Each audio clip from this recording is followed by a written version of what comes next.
everybody's here to target the program. Off the field, family, friends, anything. So it's like, we got to be able to just protect the brand and protect our family. Weirdos are gonna come after y'all. Oh no. Mm-mm. Oh, I don't know who told you that. Wow. 3 decommits. After Coach Prime's dog versus cat speech, here's what really happened and what it really means for Colorado. Buff Nation, let's take a breath together. I know the timeline has been loud. I know the headlines look dramatic. I know some folks are pushing the Prime is losing the locker room and Colorado football is collapsing narrative. And yes, Colorado had 3 recruits decommit this month.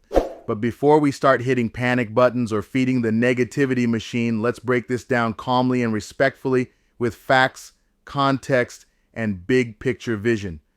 Because once the dust settles, this situation is a lot less disaster and a lot more normal business in college football. So, who decommitted and why it's not the crisis people claim?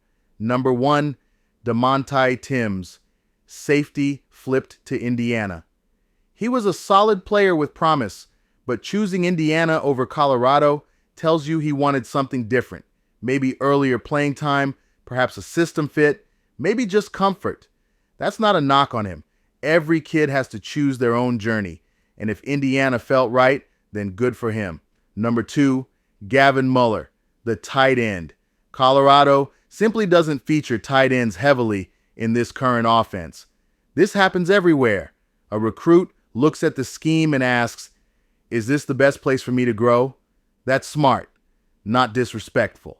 Number 3, Emanuel Ruffin, 4-star defensive lineman. Ruffin decommitted before Coach Prime's viral speech. So his decision clearly wasn't about the dog versus cat message. Sometimes a recruit commits early, takes more visits, and then realizes he wants something else. That's part of the game. Now let's talk about the quote that started it all.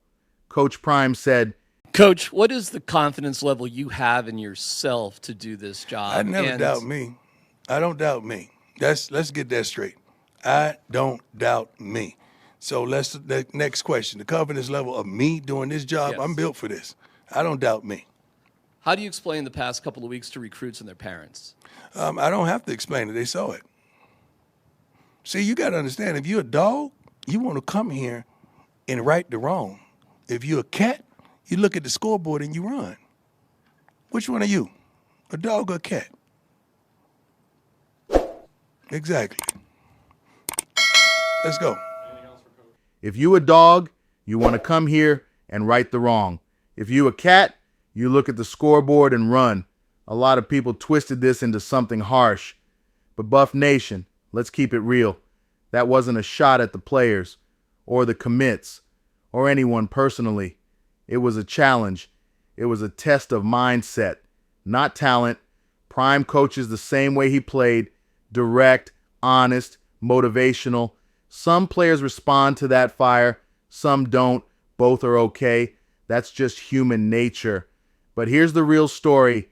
These 3 decommits don't define the program.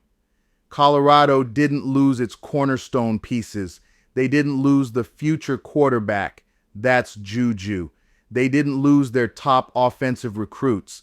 They didn't lose the foundation of their 2025 class. What happened is simple. 3 young men made decisions that aligned with their paths.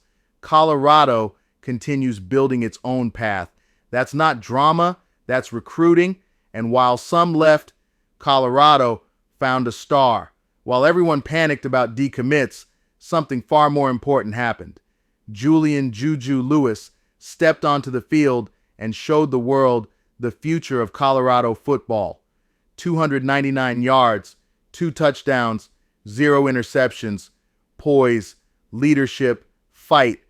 And after the game, Bucky Jr. revealed JuJu was crying in the locker room, not because he was scared, not because he was overwhelmed, but because he cared that deeply. That's culture. That's the foundation. That's the kind of young man you build a program around. And that is why losing 3 recruits does not break anything, because the most important piece of Colorado's future is already here. Coach Prime wasn't trying to run off anyone. He was setting a standard. Compete, fight, grow, respond, don't fold when it's ugly. And the reality is, setting a standard filters a class long before signing day. If a player wants comfort, Colorado might not be the place for them. If a player wants challenge, spotlight, expectation, they'll come. This is what strong programs do. This is what culture looks like. This is what building a foundation requires. Colorado didn't lose dogs. Colorado gained clarity. Because at the end of the day, recruits come and go every year. Decommits are part of the cycle. The transfer portal resets rosters overnight. One tough season doesn't erase the Prime effect. And most importantly, Colorado's future just revealed itself in an 18-year-old freshman named JuJu Lewis. 3 decommits don't change that. 3 decommits don't derail that. 3 decommits don't define the program. The rebuild continues. The vision remains alive. The culture is still forming. And as long as Coach Prime is in Boulder, Colorado will never stop recruiting dogs, and dogs will never stop coming.